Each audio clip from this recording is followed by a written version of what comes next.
જિલ્લાના મેંદરડા તાલુકાના સુરજગઢ ગામની શ્રી ભગવતી આદિજાતિ આશ્રમ શાળા સામે કથિત બોગસ વિદ્યાર્થીઓ અને સરકારી ગ્રાન્ટની ગેરરીતિના ગંભીર આક્ષેપો સામે આવ્યા। આક્ષેપ મુજબ શાળાના રેકોર્ડમાં એવા વિદ્યાર્થીઓ દર્શાવવામાં આવ્યા છે જેમના વાસ્તવિક અસ્તિત્વ અંગે જ સવાલો ઊભા થયા છે। બોગસ એલસી, વયપત્રક, હાજરી રજિસ્ટર અને અન્ય દસ્તાવેજોના આધારે ગ્રાન્ટ મેળવવામાં આવી હોવાના ગંભીર આક્ષેપો કરવામાં આવ્યા છે। કાગળ પર વિદ્યાર્થીઓની સંખ્યા મોટી, પરંતુ જમીની હકીકતમાં વિદ્યાર્થીઓની હાજરી અંગે સવાલો। તો બીજી તરફ નિભાવ, સ્ટેશનરી, યુનિફોર્મ સહિતની સરકારી ગ્રાન્ટ મેળવાઈ હોવાનો દાવો છે। સવાલ એ છે કે બાળકો જો ખરેખર હાજર ન હોય તો તેમના નામે આવતી ગ્રાન્ટ કોના ખિસ્સામાં જાય છે? સમગ્ર મામલે વિદ્યાર્થીઓના આધાર વેરિફિકેશન, એલસી, જન્મ પ્રમાણપત્ર, હાજરી રજિસ્ટર અને ગ્રાન્ટના હિસાબોની તાત્કાલિક તપાસ કરવાની માંગ ઉઠી છે। આક્ષેપો સાચા સાબિત થાય તો જવાબદારો સામે કડક કાયદેસરની કાર્યવાહી અને સરકારી નાણાંની વસૂલાતની માંગ છે।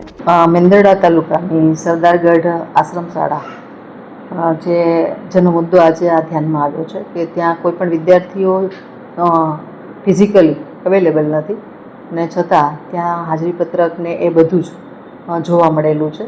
આવો એક મુદ્દો આજે ધ્યાનમાં આવ્યો છે। યુવરાજસિંહ જાડેજા તરફથી અમને આ બધી સૂચનાઓ મળી છે। એટલે આ ખરેખર આ શાળા જે છે એ આદિજાતિ વિભાગ હસ્તકની એક આશ્રમ શાળા છે અને એનું સંચાલન પણ બધું જ આદિજાતિ વિભાગ દ્વારા જ થતું હોય છે। જેવો આ મુદ્દો અમારા ધ્યાનમાં આવ્યો કે તરત જ મારે એમના નાયબ નિયામક એમની જોડે આ બાબતે વાત થઈ। એમના દ્વારા અમને એવું સૂચના આપવામાં આવી કે ભાઈ એમના દ્વારા આ શાળાની આખી તપાસ થઈ ગઈ છે, એમનો આખો અહેવાલ છે એ રાજ્ય કચેરીને એમણે રજૂ કરી દીધેલો છે, એમનું એક હિયરિંગ પણ રાજ્ય કક્ષાએ થઈ ગયેલું છે। આગળની કાર્યવાહી છે એ અત્યારે ઓનગોઈંગ પ્રોસેસમાં છે।